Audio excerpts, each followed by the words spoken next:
प्रेम से बोलिए सदगुरुदेव की।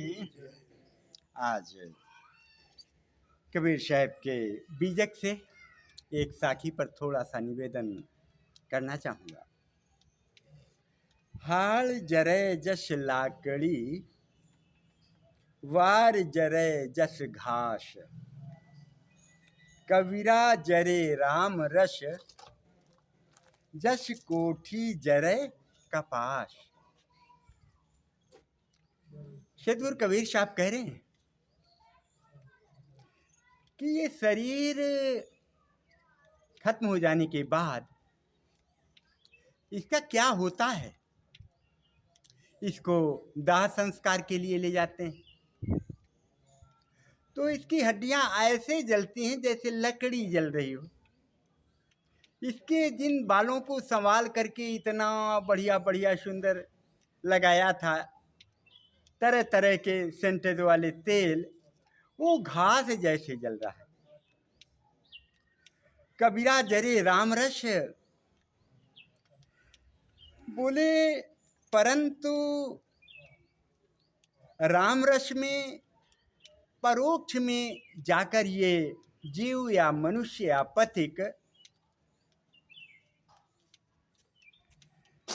अंदर अंदर ऐसे जल रहा है जैसे कि एक कोठी में, एक कोठरे में बहुत सारा कपास रख दिया गया हो और कोई अलग से उसमें धीरे से चिनगारी लग गई हो गलती से, और धीरे धीरे वो खाक हो गया हो। ऐसे ये संसारी परोक्ष में बाहर उस राम को, प्रभु को पाना चाहता है। कब दर्शन देंगे? उसके विरह में जल रहा है।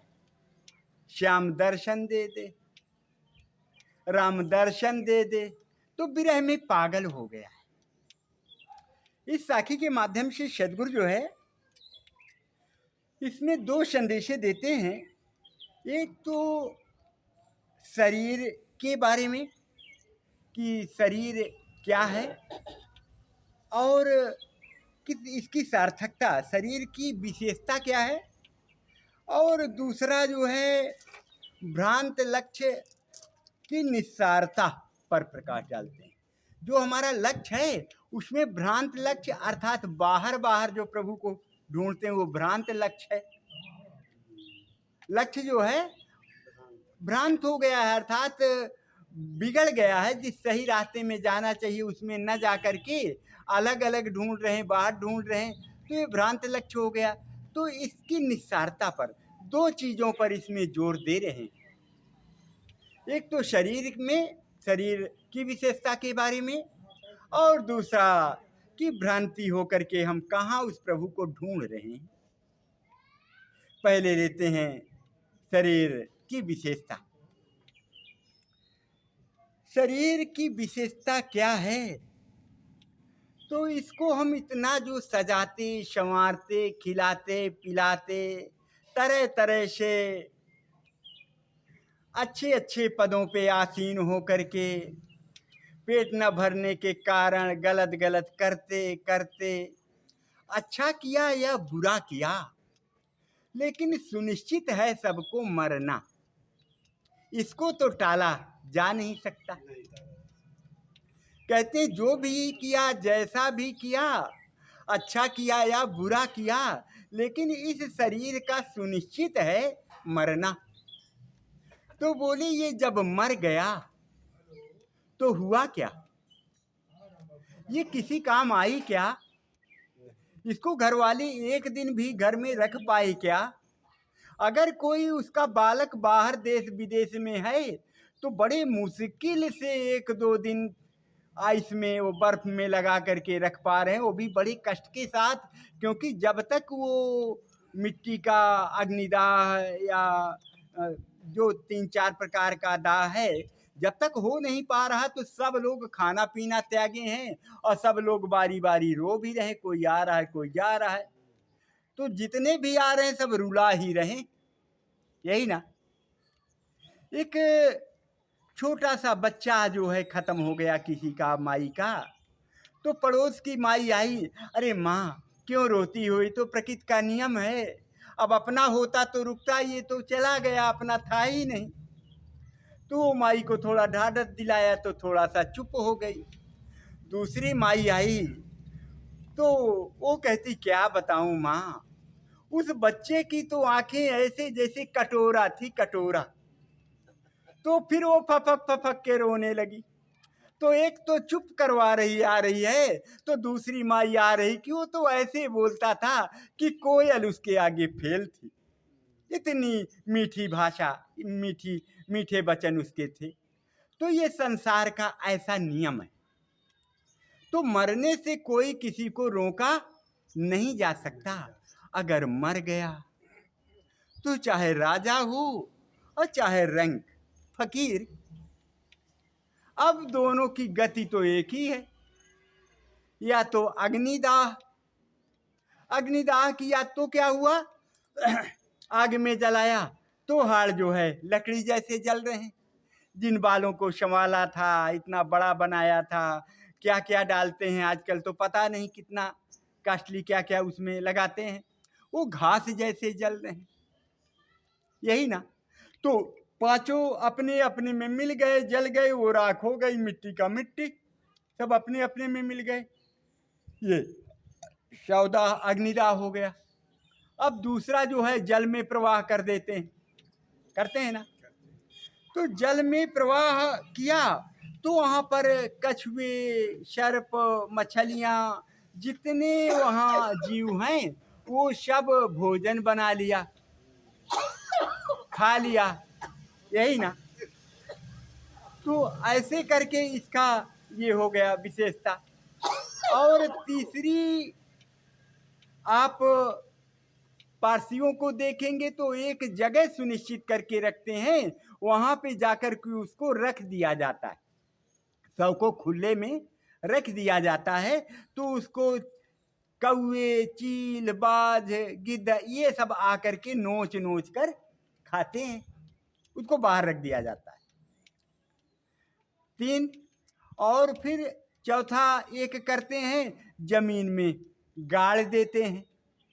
तो जमीन में गाड़ दिए तो वहां पर भी ये सड़ करके कीड़े मकोड़े इसको खा करके 4 दिन में मिट्टी कर देते हैं। यही ना। ये मानव तन की गति है।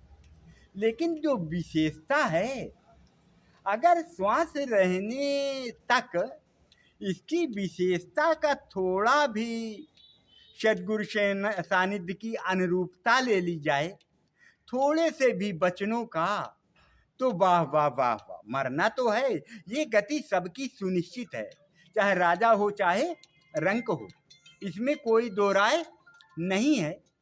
तो अगर श्वास रहते संभल जाए और जो करने आया था उसको कर ले, अर्थात आत्मा को अधोगति में न जाने देने के लिए ही मानव तन हमको मिला था। अनात्म से वियोग करके आत्म में स्थित हो जाना ही ये मानव तन का लक्ष्य था। मान लो पूर्व के कुछ संचित संस्कारों की ढेरी कामना थी कि शादी करेगा तो बर्बादी होगी, तो ये होगा, उसको भी पूरा कर लिया। अगर अब सद्गुरु सानिध्य में आ ही गया और सत्संग का आनंद ले ही रहा है, तो अब तो इसका लक्ष्य वही है जो अभी कहे गए, अनात्म से आत्म को वियोग कर लेना, अपने लक्ष्य में, स्वरूप में, आत्मसत्ता में, निज स्वरूप में ही स्थिति बनाना। इसी के लिए सुंदर मानव तन हम आपको मिला था। भूल करके ये बाहर हम क्या किए, अब ये ऐसे गति हो गई, लेकिन बाहर हम ढूंढने लग गए राम को, श्याम को।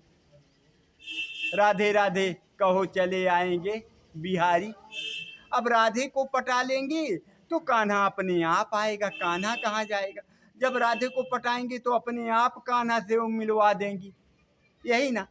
तो जब बाहर ढूंढने लग गई तो इस विरह की आग ऐसे लगी कि पगला डाली। तो कभी नाच रहा है पागल होकर के, कभी जो है औरत का वेश रख ले रहा है, तो कभी बिंदिया माथे में लगा रहा है, तो कभी साड़ी, कभी क्या क्या कुछ बना करके नाच गा रहा है औरतों का। कहते हैं प्रभु की आसक्ति औरतों पे ज़्यादा होती है, तो मैं औरत बन जाता हूँ। आप लोगों ने सुना होगा कोई एक पदाधिकारी पुलिस का, वो बिरही होकर के औरत का रूप लेकर ही नाचने गाने लग गया था। एक बार डीआईजी सुनने में आया था, सुने थे। ये क्या है? यही है परोक्ष की वेदना। जो परोक्ष में हम अपने प्रभु को ढूंढने लग गए, तो ऐसे पागल होकर के नाच रहे हैं, ऐसे विरह में पागल हो गए हैं। तो बाहर कोई होता तो किसी को मिलता, तो वो कहीं प्रकट होकर किसी को तथास्तु करता, होता तब ना। अरे वो अंदर की चीज जब हम बाहर ढूंढ रहे हैं तो मिलेगा क्या? एक दाई माई थी बुढ़िया, वो अपना फटा हुआ कपड़ा अपने घर में गोधूली बेला में सिल रही थी, और अब सायंकाल हो गया और अंधेरा हो गया और उसकी सुई गई गिर। तो अब बाहर रोड वाली लाइट जल रही थी, तो वो रोड में निकल गई और सुई को ढूंढ रही। तो रास्ते चलने वाले बोले, माई क्या ढूंढ रही हो? बोले मेरी सुई गुम हो गई है, मैं कपड़ा सिल रही थी उसी को ढूंढ रही हूँ। बोले माँ गुम कहाँ हुई? बोले घर में आंगन में सिल रही थी। तो बोले फिर इधर क्यों ढूंढ रही हो? अरे बोले इधर प्रकाश है तब तो ढूंढूं, इधर प्रकाश है तो प्रकाश में ढूंढ रहे हूँ। तो ये जो बाहर का प्रकाश हमें दिखाई देता है, तो यही गलत है। जब अंदर के प्रकाश में जब तक ये लौटेगा नहीं, तब तक उस प्रभु का दिग्दर्शन, आत्मसत्ता, निस्वरूप स्वस्वरूप का आनंद नहीं बन पाएगा। अपने आप में अंदर लौटना ही पड़ेगा अगर उस प्रभु का दिग्दर्शन चाहते। दिग्दर्शन तो होता नहीं, अपने आत्मा में स्थिति हो जाना होता है स्वस्वरूप में। कोई सामने ऐसे अगर दर्शन दिया तो कोई वस्तु होगी या व्यक्ति होगा, और व्यक्ति है तो अगले पल छूट जाएगा, कब तक लिपटे रहोगे? मान लो भगवान आ गए, आप लिपट गए उनके चरण या शरीर को पकड़ करके, लेकिन कब तक? जो मिला है वो छूटेगा। तो संसार की वस्तु का ही दर्शन किया जा सकता है, तो वो प्रभु नहीं हो सकता, वो प्रभु नहीं हो सकता। जो इन इंद्रियों से देखा सुना समझा जाए वो प्रभु नहीं हो सकता। तो अंतःकरण में बैठा प्रभु दीनानाथ जो हमेशा प्रकाश दे रहा है, उसको जानो। परोक्ष में व्यथित होकर ऐसे पगला गए हैं, तो सदगुरु भगवान को इतना कष्ट हो रहा है, कबीर साहब को कहते हैं जैसे उसके अंतःकरण में आग, बाहर से प्रभु एक संत थे, संत उनको जो है ऐसे विरह, बचपन से वो बाल ब्रह्मचारी हो गए थे और पहाड़ी में बर्फ में इलाके में चले गए थे, और वो देवी जी के बहुत बड़े भक्त थे। तो बोले मेरी जिंदगी बीत गई तेरी पूजा करते करते, अब मुझे दर्शन दे, नहीं इस पहाड़ी से कूद कर मैं प्राणांत कर लूंगा। और बोले 3 बार केवल मौका दूंगा, 3 बार आवाज दूंगा, अगर मुझे दर्शन नहीं दिया तो मैं हताहत कर लूंगा। तो 3 बार आवाज दी जोर जोर से, और उसका शिष्य दौड़ रहा है, प्रभु अरे किसको आप आवाज दे रहे हैं? जिसको आवाज दे रहे हैं वो आपके पास ही तो है, बाहर कहाँ है? लेकिन बोले इसी कोई हटाओ हटाओ, शिष्य को हटाओ, गुरुजी कह रहे हैं। और गुरुजी 3 बार आवाज दिए, कौन सुने, किसके बाप का सुने, कोई है तो सुने। और वो कूद करके प्राणांत कर लिया। अरे कोई बाहर होता तो मिलता। ये परोक्ष में बिखर करके ऐसे हमारे अंतःकरण में आग लगी है, तो पगला करके सदगुरु भगवान कहते हैं, कबीर साहब ऐसे जल रहा है जैसे कोठे में बहुत बहुत इकट्ठा रुई कर ली जाए और उसमें धीरे से चिनगारी लग जाए और धीरे धीरे सुलग करके स्वयं में मर जाए, पूरा जल जाए। ऐसे ये बिरही मर जाता है और कुछ पाता नहीं है। इसीलिए सदगुरु भगवान ये बता रहे हैं कि अपने में लौटो, अपने को जानो, पूछो मैं कौन हूँ। इसलिए परोक्ष से अपरोक्ष में आओ, अपने को जानो, ये जीते जागते हुए को पहचानो, तो फिर इनसे कोई ईर्षा द्वेष भाव नहीं कर पाओगे, अच्छा लगेगा।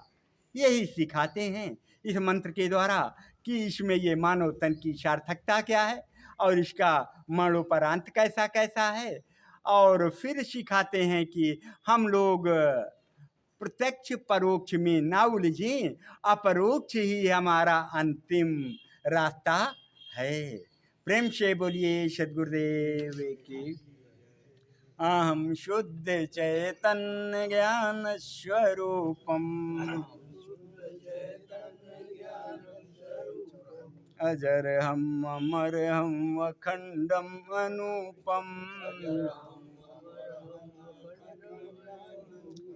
अहम शुद्ध चैतन्य ज्ञान स्वरूपम अजर हम अमर हम अखंडम अनुपम। प्रेम से बोलिए सद्गुरुदेव की। आज के आनंद की